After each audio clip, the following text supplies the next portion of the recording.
भाई देखिए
ভাই মোবাইলে এসে ছবি না তুলে খানা খাইতেছে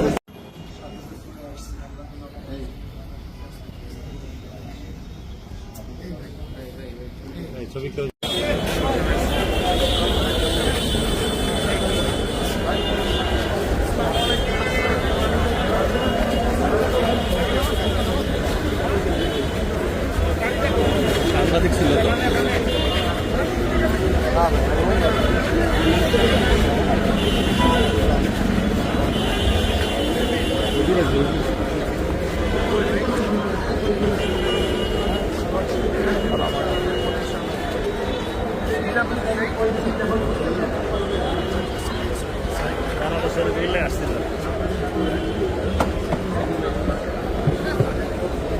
অবশ্যই বিচার হওয়া দরকার এবং আমি সবাইকে অনুরোধ করব, প্রশাসনকে অনুরোধ করব যেন উত্তপ্ত পরিবেশ সৃষ্টি হওয়ার আগেই এটা তদন্তের ভিত্তিতে আসামিদেরকে গ্রেফতার করা হোক এবং বিচারের আওতায় আনা হোক।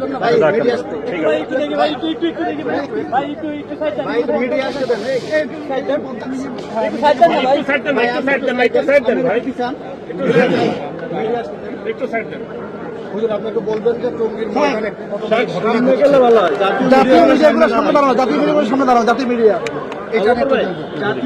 আমি মনে করি এটা সাবাইদের কাজ, যেরকম জঙ্গে জামালের মধ্যে সাবাইরা উভয় গ্রুপের মধ্যে আক্রমণ করেছিল।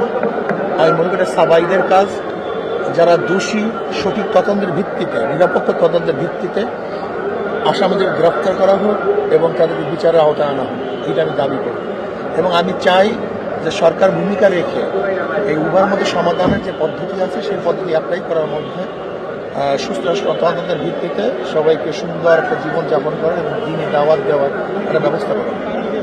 দেশবাসীর মধ্যে কিন্তু আমরা সবাই জানি যে তাবলীগ তারা দাওয়াতি কাজ করে, ইসলাম প্রচারের ভূমিকা রাখে। তো সেক্ষেত্রে এরকম একটা ঘটনা এটা যে মুসলিম সমাজের জন্য, দেশবাসীর জন্য কোনো খারাপ বার্তা দিচ্ছে কিনা? আমি তো আগেই বলছি এটা সাবাইদের কাজ। যেরকম জঙ্গে জামালে উভয় পক্ষ ঘুমিয়ে ছিল, সাবাইরা রাত্রে উভয় পক্ষের উপর আক্রমণ করেছে। আমি মনে করি এটাও সাবাইদেরই কাজ, এটা ইসলামের দুশ্মনের এই কাজটা ঘটে গেছে। এক্ষেত্রে করণীয় কি? করণীয় এটা সুস্থ তদন্তের ভিত্তিতে যারা দোষী তাদেরকে গ্রেফতার করতে হবে, বিচারের আওতায় আনতে হবে এবং সমাধান করতে হবে।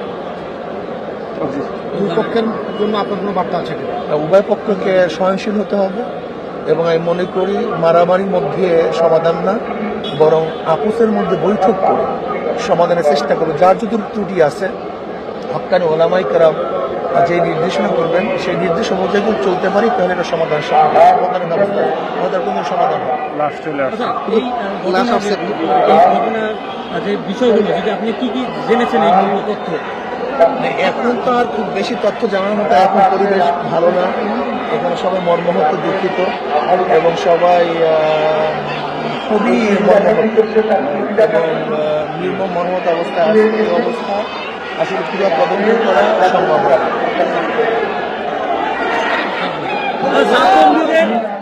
তারা যে এই কার্যক্রম বর্ণনার মধ্যে তাদেরকে বলা হচ্ছে, আপনারা কি মনে করছেন আসলে? নিহত হওয়া, শহীদ হওয়া, আমি বলছি যারাই দোষী তাদেরকে বিচারের আওতায় আনা উচিত, যারাই দোষী তাদের। আপনার সবাইকে ধন্যবাদ।